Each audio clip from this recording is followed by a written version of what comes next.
नमस्कार दोस्तों स्वागत है आप सभी का नोट्स वाला पर। दोस्तों आज से हम स्टार्ट करने जा रहे हैं हरियाणा जीके, जिसके अंदर हम हरियाणा की जीके को टॉपिक वाइज पढ़ेंगे। और इसके अंदर आज का जो हमारा टॉपिक रहेगा वो रहेगा हरियाणा की नदियाँ, यानी कि रिवर सिस्टम पढ़ेंगे आज हम हरियाणा का। तो बेसिकली दोस्तों ये जो नोट्स है जिनसे मैं पढ़ा रहा हूँ, इनकी 2 PDFs हैं, वो आपको टेलीग्राम चैनल के अंदर मिल जाएंगी। एंड अगर आपको इसके पेड नोट्स चाहिए तो उसका लिंक भी आपको टेलीग्राम चैनल के अंदर मिल जाएगा। तो इस जो ये वीडियो मैं बना रहा हूँ ज़्यादा लंबी वीडियो नहीं रहेगी। पहले थ्योरी पढ़ेंगे, उसके बाद हम क्वेश्चंस को अटैम्प्ट करेंगे, जिससे आपकी क्लैरिटी बेटर होगी। एंड बार बार रिवाइज करना है नोट्स को, तो उससे आपकी हरियाणा जीके के अंदर पकड़ बढ़िया बन जाएगी। तो स्टार्ट करते हैं आज का टॉपिक। आज का टॉपिक है हरियाणा की नदियाँ। तो दोस्तों बेसिकली जो हरियाणा की नदियाँ हैं उनको हमने 2 पार्ट्स के अंदर डिवाइड कर रखा है। सबसे पहला आता है उत्तर हरियाणा अपवा तंत्र, यानी कि नॉर्थ हरियाणा का जो ड्रेनेज सिस्टम है एक तो वो हो जाएगा। एंड जो सेकंड हो जाएगा वो हो जाएगा साउथ हरियाणा, यानी कि दक्षिण हरियाणा का अपवा तंत्र। उत्तर हरियाणा के अंदर वो नदियाँ आएंगी जो उत्तर से निकलती हैं, एंड दक्षिण हरियाणा के अंदर वो नदियाँ आएंगी जो उत्तर के अंदर बहती या निकलती हैं। दक्षिण के अंदर दक्षिण वाली नदियाँ एंड उत्तर के अंदर उत्तर वाली।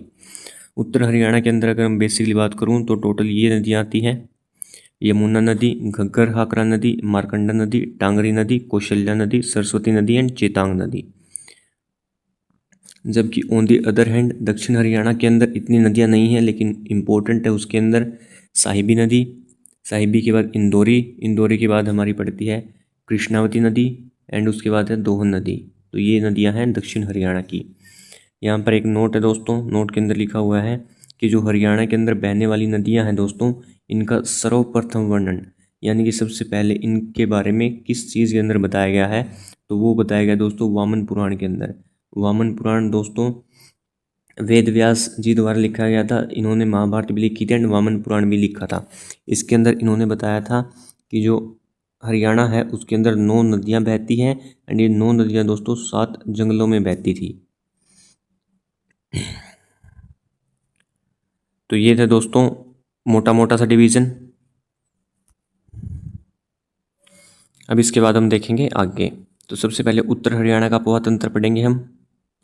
उत्तर हरियाणा के अपवा तंत्र के अंदर दोस्तों सबसे पहले जो हमारी नदी आएगी वो आएगी यमुना नदी।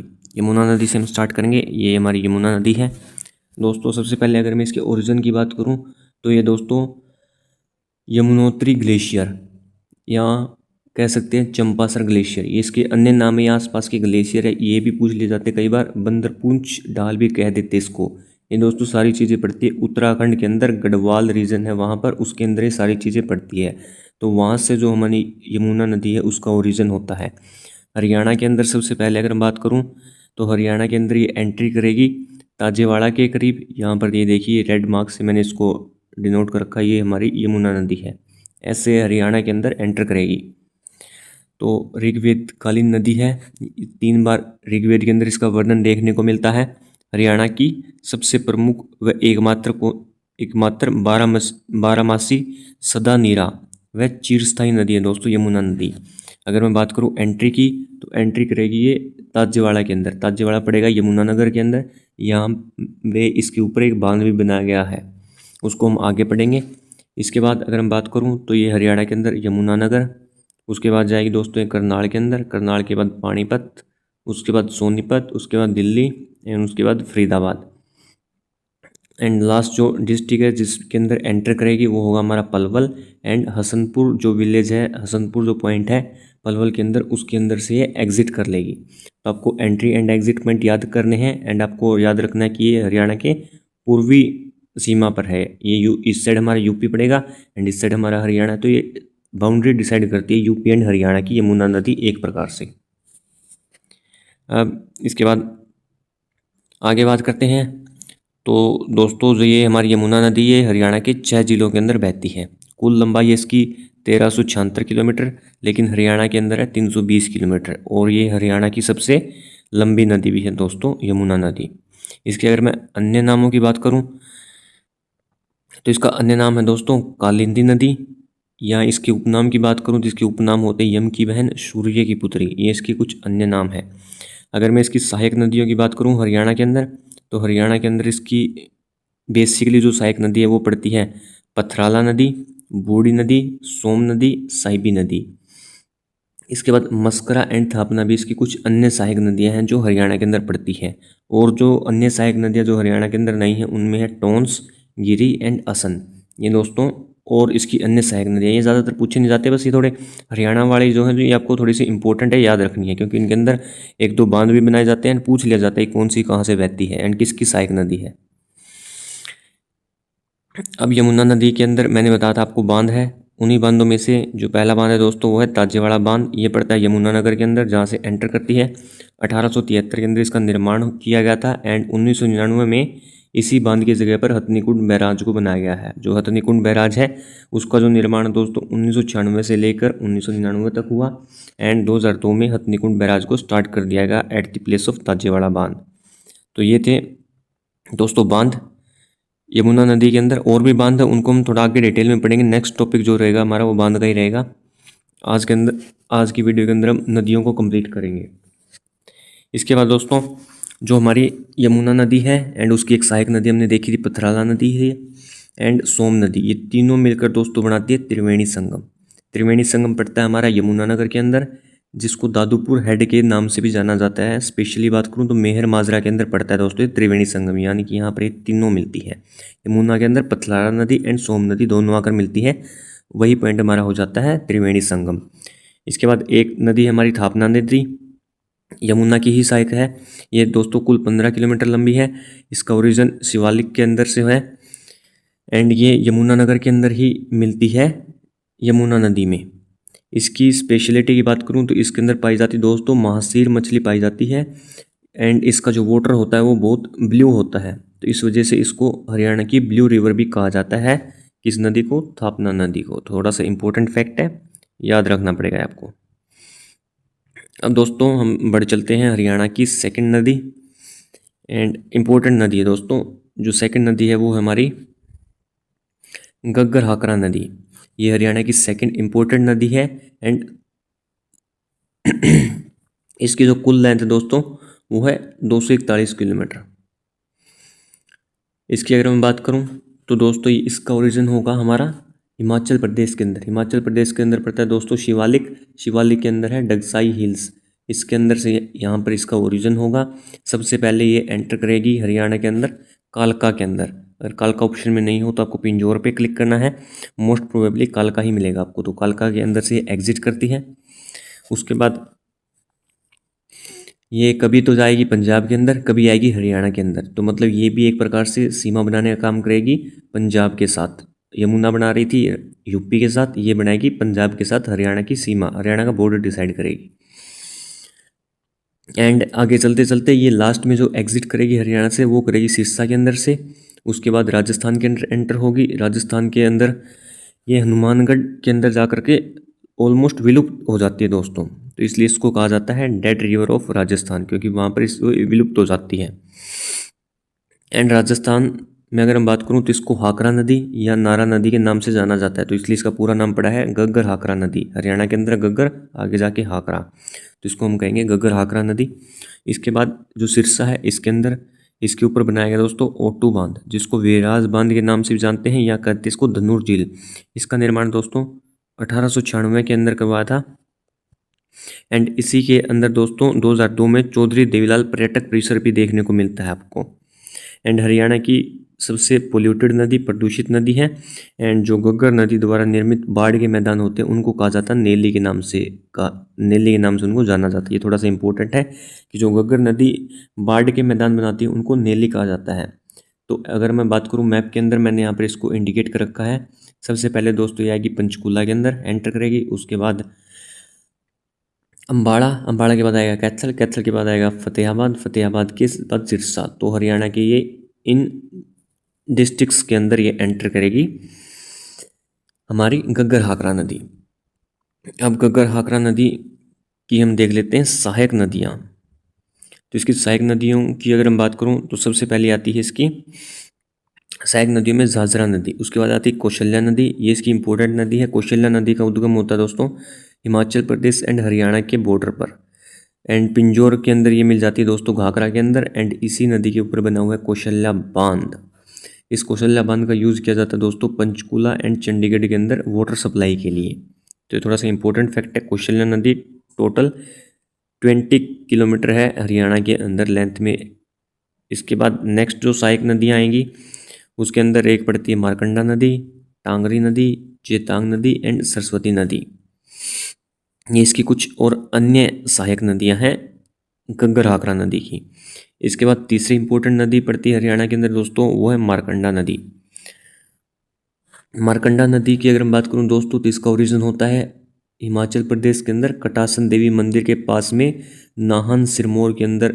सिरमौर जो है इसका डिस्ट्रिक्ट है हिमाचल प्रदेश का, शिवालिक की इन पहाड़ियों से निकलती है कटासन देवी मंदिर के पास से नाहन के अंदर। तो यहाँ से ये निकलेगी हिमाचल प्रदेश के अंदर से एंड ये हरियाणा में एंट्री करेगी काला अम्ब गांव जो कि पड़ता है अम्बाड़ा के अंदर। तो यहाँ से ये एंटर करेगी एंड इसका जो प्राचीन नाम है दोस्तों वो है अरुणा नदी।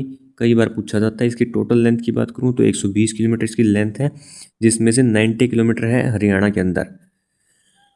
इसके बाद ये अम्बाड़ा के बाद आगे कुरुक्षेत्र के अंदर जाएगी एंड उसके बाद पड़ता है एक अरुणाई गाँव। अरुणाई गाँव के बाद ये दोस्तों बहुत विलुप्त सी हो जाती है, बहुत ही लिमिटेड अमाउंट के अंदर इसमें वाटर रह जाता है जिसको आगे ड्रेन करती है। तो यहाँ पर दोस्तों इसके अंदर बनाया गया जल बहरा बैराज कुरुक्षेत्र के अंदर। तो दोस्तों जो हमने पहले पढ़े थे घग्गर द्वारा बाढ़ के मैदान थे उनको कहा जाता है नेली, एंड जो बाढ़ के मैदान मारकंडा नदी बनाएगी उनको कहा जाता है बेट। ये इंपॉर्टेंट है। एंड इसकी अगर मैं सहायक नदियों की बात करूँ तो इसकी सहायक नदियों के अंदर पड़ती है रण नदी, बेगना नदी, नकटी नदी एंड टांगरी नदी। ये चार इसकी सहायक नदियां हैं दोस्तों। एंड इम्पोर्टेंट ये है जो अरुणाई गांव है उसके अंदर इसके जो ये अपना जो वाटर ड्रेन करती है वो करेगी सनीशा झील के अंदर। तो इसके अंदर ये अपना ऑलमोस्ट सारा पानी ड्रेन कर देती है लास्ट में। अब नेक्स्ट रिवर दोस्तों जो है वो है टांगरी नदी। ये एक सहायक नदी भी है घग्गर हाकरा की। तो फोर्थ जो नदी हमारी वो है टांगरी नदी। दक्षिण दिशा में मुलाना अम्बाड़ा के समीप छज्जू माजरा जो गांव है उसके अंदर ये मारकंडा में मिल जाती है and Markanda at the last Ghaggar Hakra के अंदर। एंड दोस्तों ये कालका से शुरू होती है। इसकी टोटल लंबाई 70 किलोमीटर है दोस्तों। इसकी जो अन्य सहायक नदियां हैं वो है शहजादपुर वाली नदी या जिसको हम अमरी नदी के नाम से भी जानते हैं। उसके बाद सेकंड इसकी बलियाली नदी जिसका ओरिजिन मोरनी पहाड़ी से होता है। देखिए दोस्तों यहाँ पे मैंने इसको इंडिकेट भी कर रखा मैप के अंदर कि दोस्तों ये जो ब्लू है ये होगी हमारी मारकंडा नदी एंड जो ये ग्रीन से मैंने डिनोट की है ये होगी हमारी टांगरी नदी। ये दो नदियाँ दोस्तों थोड़ा सा अच्छे से देखेंगे इसको। तो ये दोनों नदियाँ थी दोस्तों टांगरी एंड मारकंडा।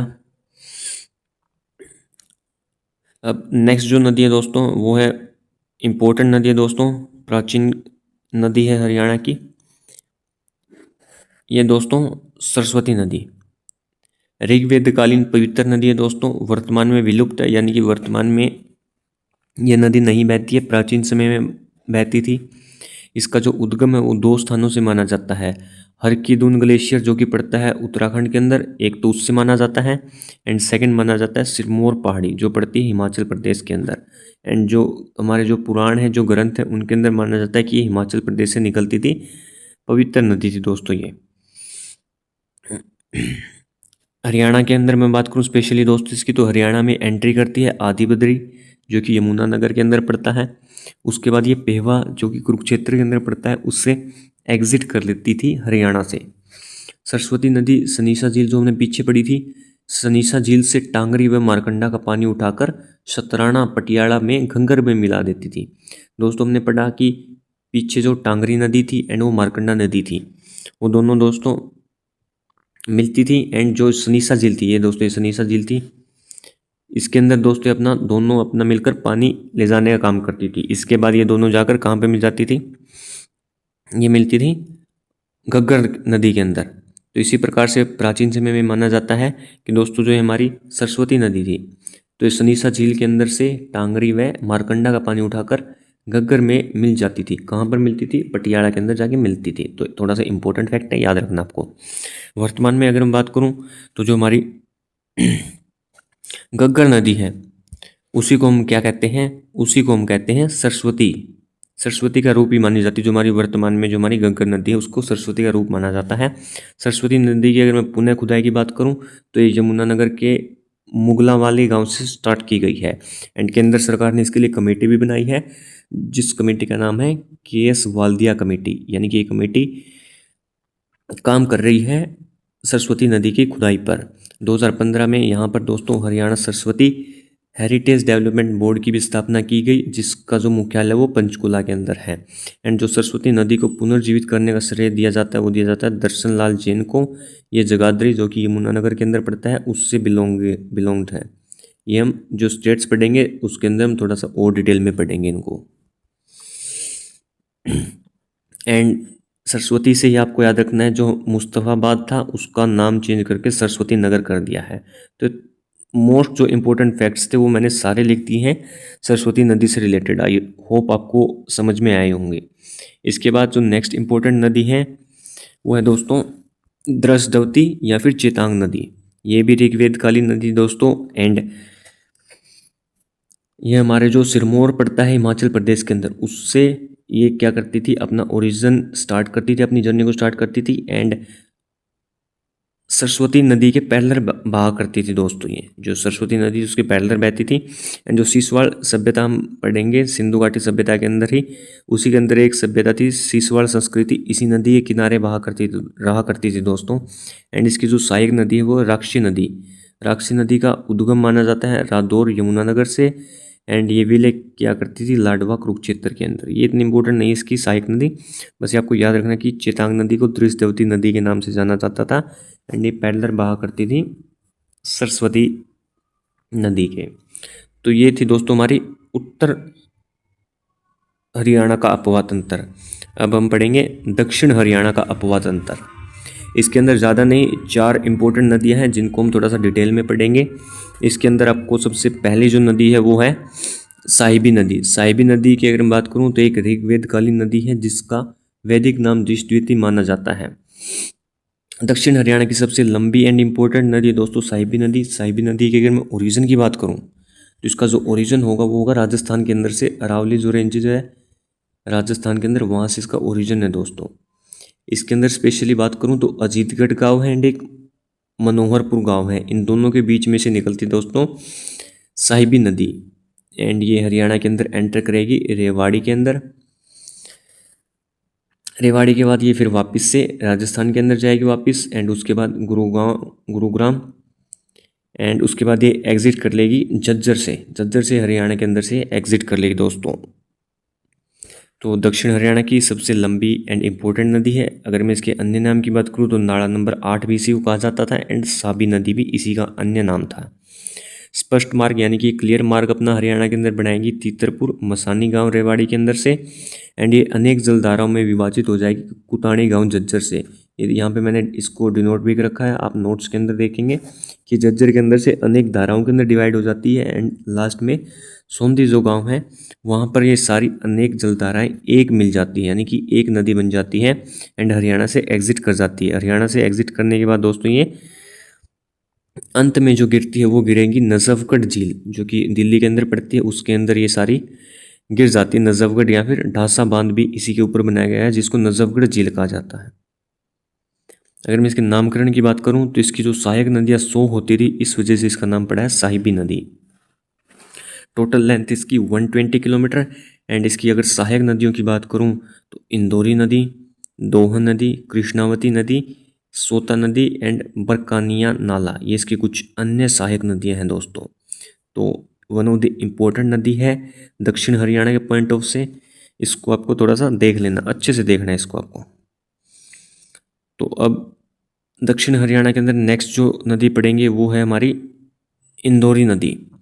इंदौरी नदी दोस्तों साहिबी जो नदी है हमने ऊपर पढ़ी, इसकी सबसे लंबी and one of the important tributary है, यानी कि सहायक नदी है। टोटल 50 किलोमीटर की इसकी लेंथ है। अगर उद्गम की बात करूं उद्गम है दोस्तों इसका इंदौर दुर्ग मेवाती पहाड़ियाँ नूह जिला, यानी कि नूह से आपको याद रखना ये निकलती है। एंड ये दो धाराओं के अंदर बट जाती है, जिसमें से एक जो धारा है वो कोट कासिम के अंदर जो ये बॉर्डर पर पड़ता है रेवाड़ी, एंड जो रेवाड़ी के अंदर जो हरियाणा के अंदर जो रेवाड़ी है, एंड जो राजस्थान के अंदर कोट कासिम, ये बिल्कुल बॉर्डर पर पड़ते हैं। तो एक तो जो जलधारा है वो कोट कासिम के अंदर जाकर मिल जाती है साहिबी के अंदर, एंड जो दूसरी जलधारा है इसकी वो मिलती है पटौदी गुरुग्राम के अंदर साहिबी में मिल जाती है। देखिए मैं आपको मैप के अंदर भी दिखाऊंगा। ये दोस्तों यहाँ से निकलती है, यहाँ से निकलेगी, दो जलधारा निकलेंगी, एक तो गुरुग्राम में जाके मिलेगी इसके अंदर, एंड एक यहाँ पर कोट कासिम के अंदर मिलेगी। तो ऐसे निकलती है। ये थी दोस्तों इंदौरी नदी।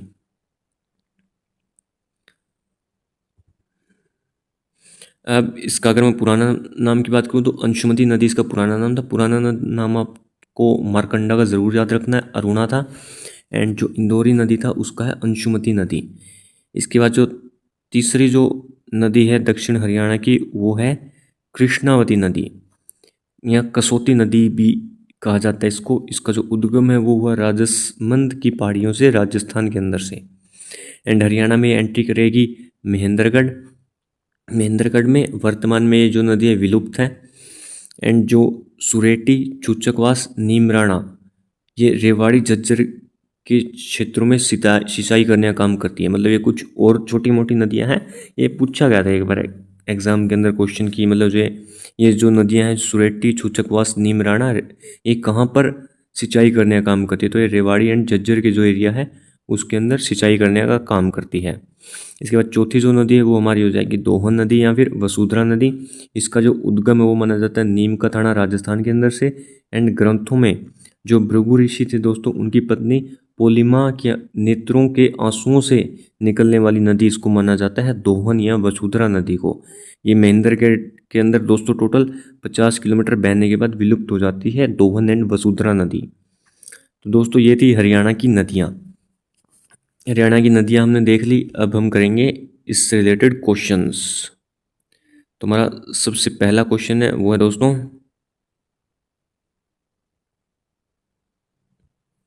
Zoom in.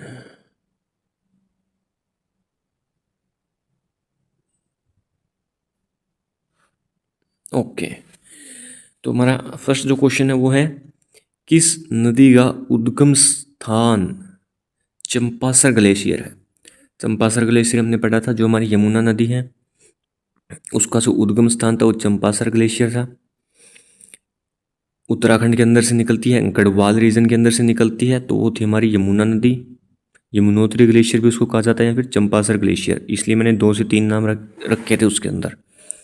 उसके बाद जो हमारा सेकंड क्वेश्चन है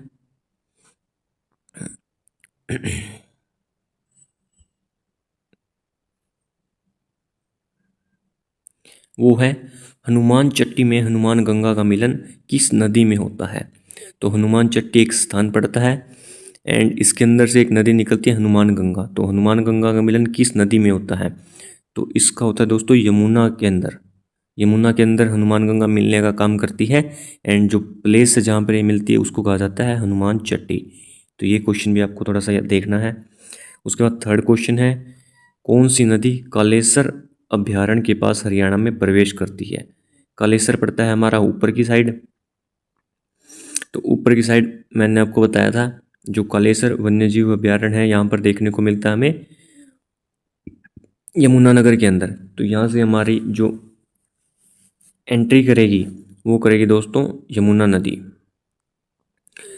यमुना नदी एंट्री करेगी हमारी कालेसर के अंदर से। इसके बाद जो नेक्स्ट क्वेश्चन है वो है यमुना नदी हरियाणा की किस सीमा पर प्रभावित होती है। मतलब ये जो यमुना नदी है हरियाणा की कौन सी सीमा के अंदर बहने का काम करती है। तो हमने देखा था कि जो हरियाणा की पूर्वी सीमा थी ये ऐसे गई थी यमुना नदी, ये हरियाणा का ईस्टर्न मोस्ट एक्सटेंट था, तो वहीं पर ये बहती थी। तो ये हो जाएगा हमारा पूर्वी सीमा बनाने का काम करती है। जो इस साइड में थी वो पड़ता था हमारा यूपी के साथ ही सीमा बनाने का काम करती थी। अब जो नेक्स्ट क्वेश्चन है दोस्तों वो है हमारा यमुना नदी हरियाणा के किस राज्य से अलग करती है? यमुना नदी हरियाणा को किस राज्य से अलग करती है? वो हमने अभी देखा, यूपी से हरियाणा को अलग करती है। इसके बाद सिक्स्थ क्वेश्चन दोस्तों, सिक्स्थ है, हिमाचल प्रदेश के सोलन जिले में डगसाई के पास शिवालिक श्रेणियों से किस नदी का उद्गम होता है? हिमाचल प्रदेश लोकेशन याद रखनी है आपको। उसके बाद डगसाई स्पेशल पॉइंट पूछा है, तो ये थी दोस्तों हमारी घग्गर नदी। हमने देखा भी था कि जो घग्गर नदी है वो निकलती है हिमाचल प्रदेश के सोलन जिले से। उसके बाद सेवन्थ क्वेश्चन दोस्तों, सेवन जो क्वेश्चन वो पूछ रहा है, जो टिपरा पहाड़ियाँ पड़ती है हरियाणा के अंदर, आई थिंक ये पंचकुला के अंदर होगी, ये किस नदी के उत्तर में स्थित है? यानी कि कौन सी नदी इनके दक्षिण में बहने का काम करती है, टिपरा पहाड़ियों के दक्षिण में? तो वो हो जाएगी हमारी घग्गर नदी दोस्तों। तो इसका हो जाएगा दोस्तों राइट आंसर घग्गर नदी, सेवंथ का। उसके बाद मूव ऑन करेंगे एट्थ क्वेश्चन के ऊपर। एट्थ क्वेश्चन है दोस्तों, हरियाणा में टांगरी नदी अपनी यात्रा कहाँ से शुरू करती है? टांगरी नदी, टांगरी नदी मैंने लिख रखा है, जो ये मोरनी पहाड़ियाँ पड़ती हैं दोस्तों कालका के अंदर, कालका के अंदर मोरनी जो पहाड़ियाँ पड़ती है पंचकुला के अंदर, वहाँ से टांगरी नदी अपनी यात्रा शुरू करने का काम करती है। ये स्पेशल लिखा हुआ है मैंने पॉइंट। तो थोड़ा सा नोट्स को अगर आप बार बार रिवाइज करेंगे एंड अच्छे से देखेंगे तो आपके क्वेश्चन उन्हीं के अंदर से फंसेंगे, बाहर से कुछ नहीं आने वाला दोस्तों। एंड जो एक से दो बाहर से आएंगे तो वो किसी से भी नहीं बढ़ेंगे, तो वो तो सबके लिए कॉमन हो जाएगा दोस्तों। तो आपको बेसिक क्वेश्चंस गलत नहीं करने हैं, जो सब सही करके आएंगे एग्जाम के अंदर।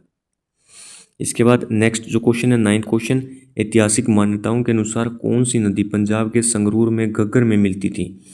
ऐतिहासिक मान्यताओं के अनुसार हमने देखा था कि जो सनीसा झील थी उसके अंदर जो मार्कंडा एंड टांगरी अपना जल मिलाती थी, उसी को सरस्वती नदी पंजाब के अंदर लेकर के जाती थी एंड घग्गर के अंदर मिला देती थी। तो ये हो जाएगी मेरी सरस्वती नदी थी दोस्तों, जो लेकर के जाती थी जल को एंड घग्गर के अंदर मिला देती थी।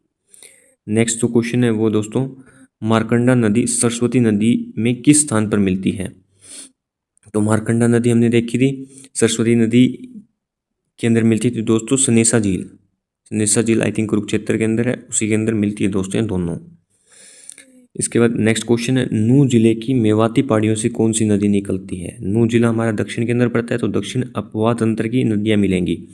ऑप्शन एलिमिनेशन भी कर सकते हैं, मारकंडा नहीं हो सकती क्योंकि मारकंडा ऊपर बहती है, घग्गर भी नहीं हो सकती। साहिबी एंड इंदौरी में से हमने देखा था जो साहिबी है वो पड़ती है राजस्थान के अंदर से एंटर करती है, तो एक ऑप्शन बचता है हमारा इंदौरी। तो यही हो जाएगा हमारा करेक्ट आंसर। तो आप ऑप्शन एलिमिनेशन भी लगा सकते हो क्वेश्चंस के अंदर, बढ़िया टेक्निक है। तो इसके बाद ट्वेल्थ क्वेश्चन है, हरियाणा राज्य के दक्षिण क्षेत्र में प्रवाहित होने वाली दो प्रमुख नदियाँ कौन सी है? तो दक्षिण के अंदर हमने देखी थी टोटल 4 ही नदियाँ पढ़ी हमने, उनमें से जो सबसे इंपॉर्टेंट थी वो थी हमारी साहिबी नदी। तो option that belongs with Sahibi will be the correct. चारों ऑप्शंस में थे, ओनली पहला ऑप्शन साहिबी नदी के साथ जा रहा है एंड जो सेकंड इसकी जो सहायक नदी थी वो इंदौरी ही थी, तो पहला ही ऑप्शन सही होगा इसके अंदर, साहिबी एंड इंदौरी नदी।